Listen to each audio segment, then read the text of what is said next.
Welcome back, Desmond. You'll be happy to hear there's actually good news for once. Yeah? I've managed to locate a power source, and it's relatively close by. Up for a trip to Manhattan? Is it safe to leave? Abstergo's gotta be looking for us. Obviously, it's not safe. Can't exactly sit around here hoping to get lucky, though, can we? We need that power source. Besides, I'm sure you can cook up some way to hide our movements. Maybe. The Templars have access to all kinds of satellites and camera systems. We'll need to find a way to mask our digital signature.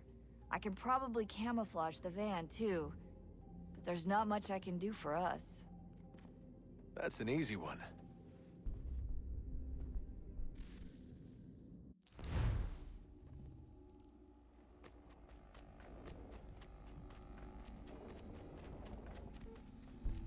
Just a heads up.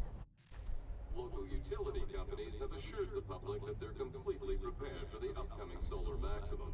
Disruptions to service are expected to be minimal. If only they knew. What's this? A remote-operated camera. It'll provide us with a feed while you're on mission. This will let us talk to each other. We're almost there, so listen up. The artifact is in an office penthouse in Lower Manhattan. At this time of night, direct infiltration is going to get you noticed. I think we're better off having you drop in from above. What do you mean, above?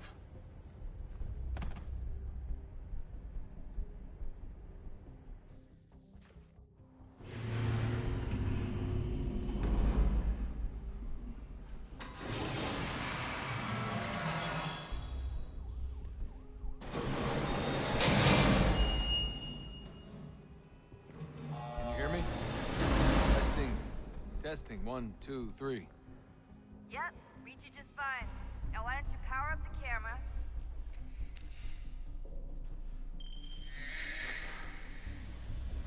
I've got pictures. Running diagnostics. Perfect. I've got a nice strong signal.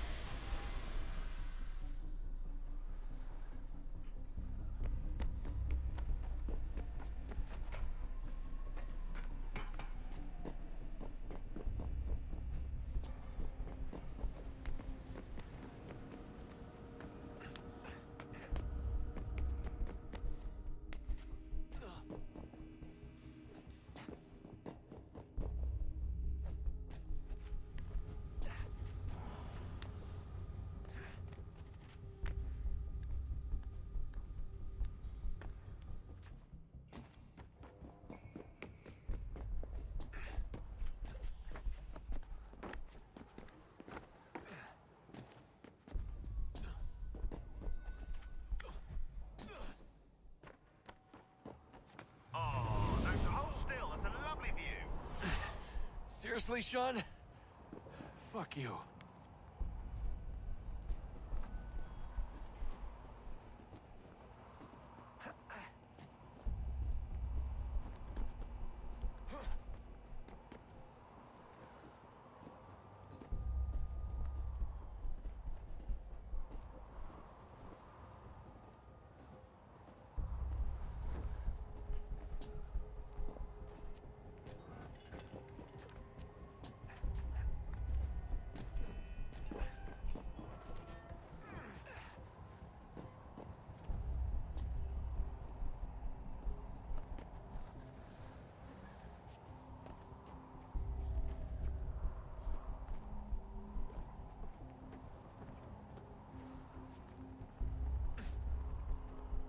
Jesus. Look on the bright side. No security to worry about. And on the not so bright side, the slightest misstep means you're effectively paste. Shut up, Sean.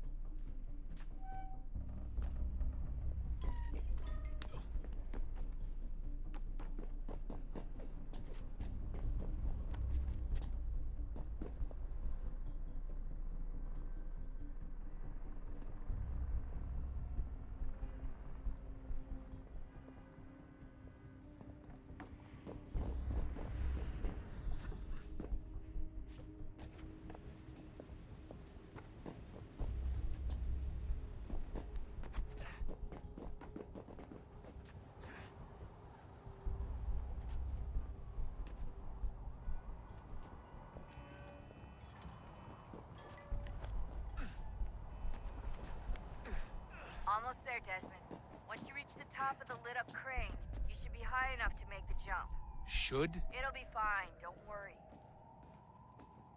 Well, you might want to worry a little. I'm pretty sure she was high when she was running the numbers. Sean! A joke. It was a joke. Or was it?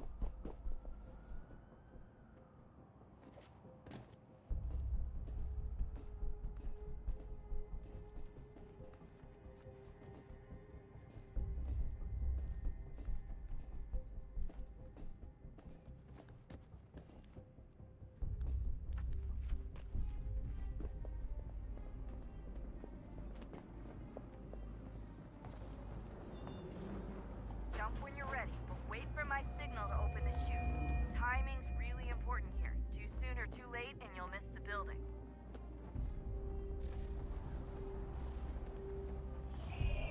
Now, open your chute.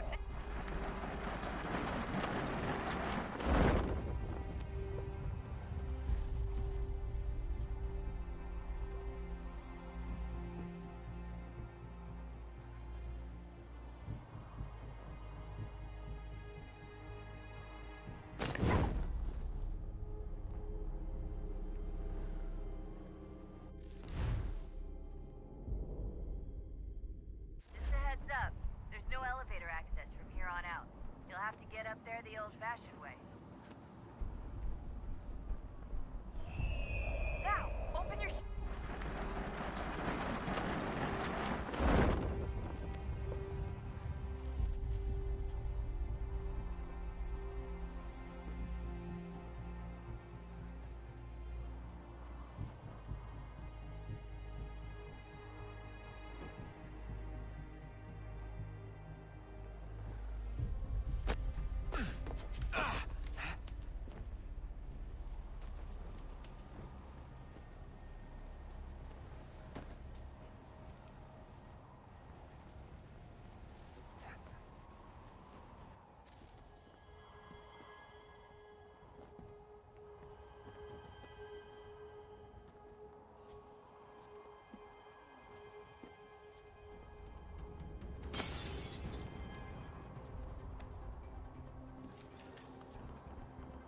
That wasn't so bad. So, you must be Desmond. Not exactly what I expected, but I guess your kind doesn't have many options these days. Who are you? Ask your father. Now give me that. I don't think so. Look, I'm not supposed to kill you, but the boss man didn't say anything about fucking you up. So you got to the counter. Oh!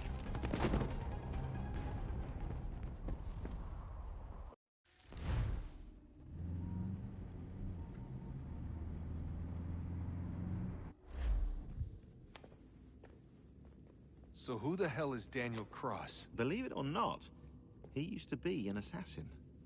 The assassin, the way I've heard it told, but it turned out he was a sleeper agent for Abstergo, programmed to infiltrate and destroy the organization. How did he know you were there? We could be compromised. They must have caught me snooping inside their network and sent Cross to see what we were after. If they were aware of our current location, we'd know. Though, I will say this. Doesn't bode very well for future expeditions. I've set up some cameras topside. If anyone shows up, we'll see it. I'd suggest you go see about finding a socket for that power source. Or we can return to Connor if you prefer.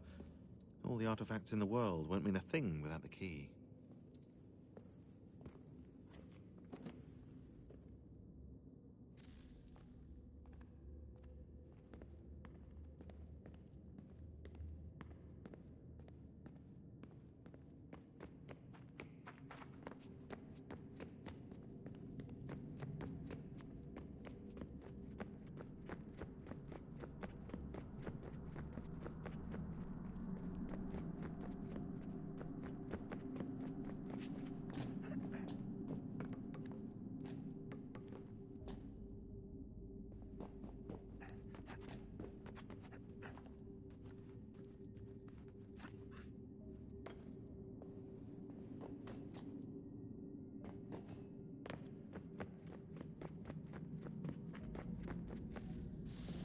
Wonder what's inside. Only one way to find out.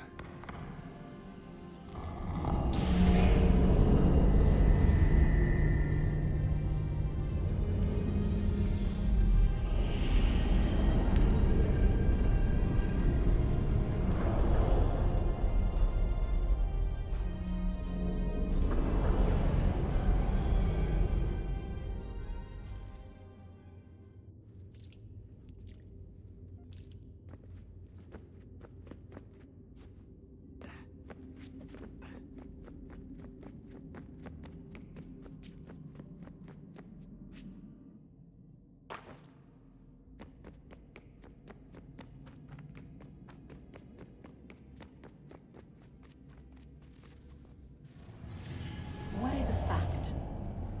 Is it fixed? Immutable? Certain in its existence and only awaiting discovery? Or might it be changed? Here we learned the answer, and thought that it might save us. They were used to command, to control, to own. But we soon discovered another use. When enough sat in thrall and were told to believe, their thoughts took on form. What was imagined became real. If 100 minds could wish away a wall or create a tree, what might 1,000 do? 10,000? More? Might we change the consensus and will the threat away? We resolved to send one into the sky where it might illuminate us all. Once placed, a sentence would be uttered. Make us safe. In this way, we would change the consensus. We would save the world. But it never came to be. We sent a dozen of them skyward, but there was no way to maintain control, to direct the beam, to enthrall the world, to speak the words. Though this was strange and dangerous, what we tried next was worse.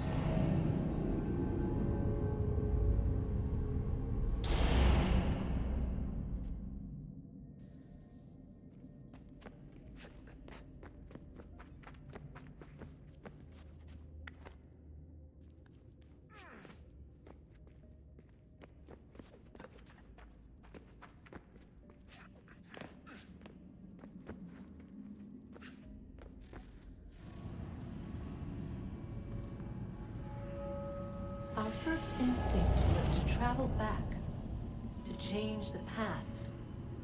But we could not find a way. But forward, we could look forward. And so here we sought to see beyond ourselves, and know what was to come. First we watched to learn if our work would succeed. But the answer was always the same. So we moved on to other things, but she remained. The one you call Minerva. In time, she too stopped looking, and instead began to speak. She called out across time, in the hopes that you might be saved. She hid messages where none might find them, save for you and those within this place. Fascinating. Tired of it. The cryptic warnings, the threats. Just tell us what you want! But they are. We saw the Nephilim there. We seemed like grasshoppers in our own eyes, and we looked the same to them. Imagine trying to explain all this to a 2-year-old, to a grasshopper. When they said the will of the gods was unknowable, they meant it. Literally. I killed her, you know. I killed Lucy. It was the apple, son. It was Juno. I saw what she was. What would happen if I let her live? I could have stopped myself. I mean, there was a force there. But I didn't have to. chose to. Desmond, Lucy was going to betray us and take the apple back to Abstergo. I saw the satellite launched, I saw them turn it on, and then... it failed. Whatever's on the other side of that door, it benefits Juno. We need to be careful.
I know everyone thinks I'm being silly, but I can't shake the feeling we're being watched.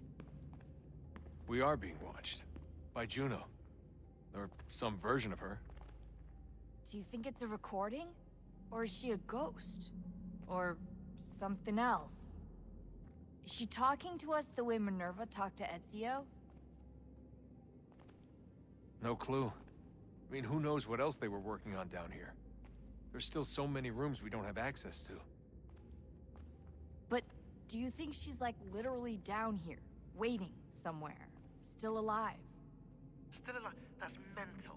That means she'd be at least 75, 80,000 years old? Oh, powerful, yeah, but not that powerful. They came down here looking for a way to survive. Maybe they found one. Was it weird seeing Cross? What do you mean? It's different for you. You don't know about what happened, I guess. For a long time, he was important to us. He was a different person. Sean said he was a sleeper agent, like Lucy. It was different. She made a choice, but Cross, if you read the files, Abstergo just... They did terrible things to him. Rebecca? You're lucky. We all are. We have people who care about us, who look out for us. He was all alone, and the people he thought he could trust, they used him. Did you know him? No, but I knew Hannah.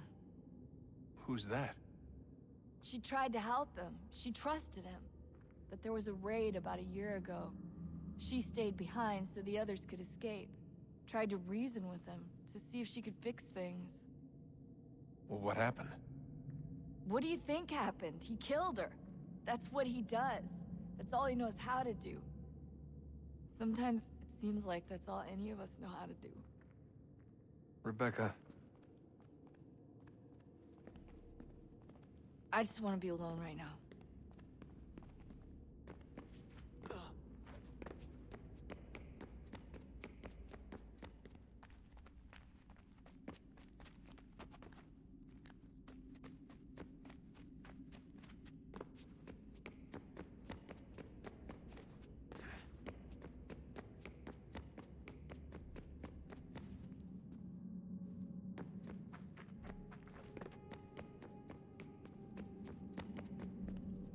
Son, I owe you an apology. I shouldn't have lashed out like that. You have to understand, I've never been very good at this. Never mind that we live rather extraordinary lives. Yeah, I kinda liked my ordinary one. You can't escape who you are, Desmond. So I've noticed. Look, it's silly for us to go back and forth like this. I admit, I did a shitty job raising you.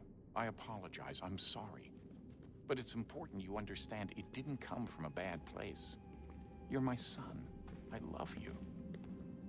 I guess I was so busy trying to make sure nothing bad happened, I didn't consider the consequences. Truce. I can't believe it's taken me so long to ask, but... how's Mom? She's not... No. Your mother is fine. We decided it was safer if we split up for this job. Always assuming the worst. For good reason. Can I at least say hi to her? I'm sorry, it's too risky.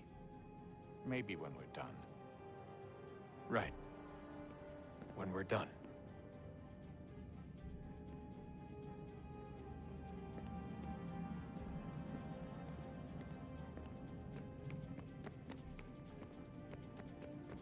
Have we ever tried to make peace with the Templars?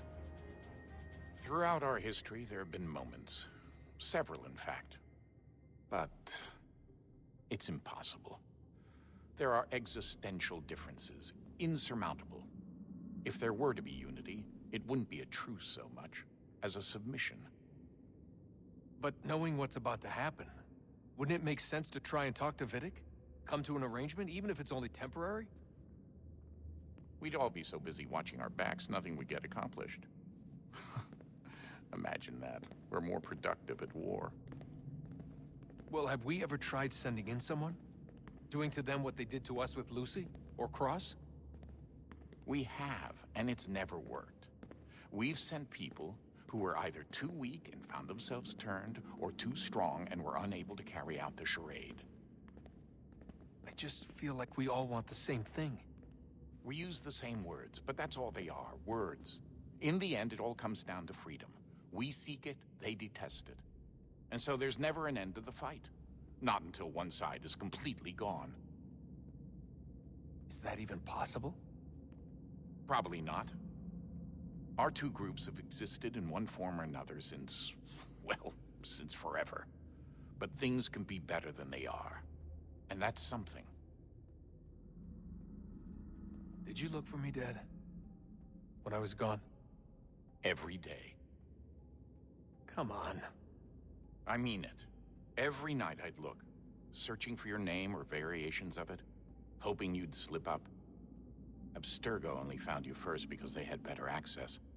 A few more days and it would have been me. Well, I'm here now. And I'm glad. Do you think Lucy regretted what she was doing? I used to think I knew her well, but clearly that wasn't the case. So I really can't give you an honest answer. She seemed so sincere, though. Like she really wanted to make a difference. Yes, well, when I first met him, I thought the same thing about Cross. It just keeps happening over and over again. What does? Everything. Don't get weird on me, Desmond. No, it's fine. I'm fine. Don't worry. All right, then. You should think about getting back in the Animus. We've got to find that key. We should probably get back to Connor.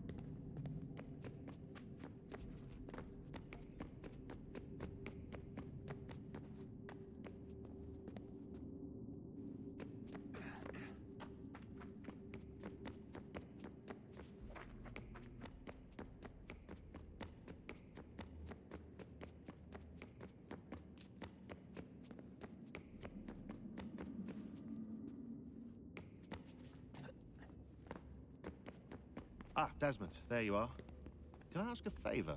Maybe. When this is all over, I'd like to try turning the dial back on the Animus.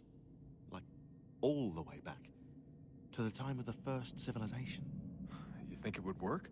There was no real loss of fidelity when you visited Altair. Then again, that was about 1,000 years ago, and I'm looking at going back at least 70,000 more. Sure, I'd be up for it. It'd be interesting to see what things were like back then. Excellent. I think it would prove most enlightening. So this is how it started. What are you up to? Just brushing up on my American history. I say history. They certainly teach you strange things in the States. Like what? Well, for all the talk of this being a revolutionary war, it was a civil one. Well, not that kind of civil. I mean, there was no America versus Britain. It was Brit on Brit action. And you can clearly see how the whole thing got started. One war gave birth to the other. You mean the 7 Years' War? Exactly.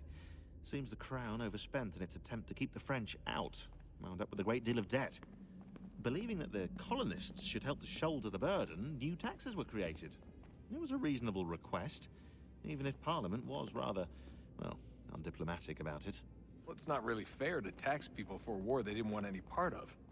What? Didn't want any part of? Did you not notice George Washington with Edward Braddock? He was right there in the middle of it.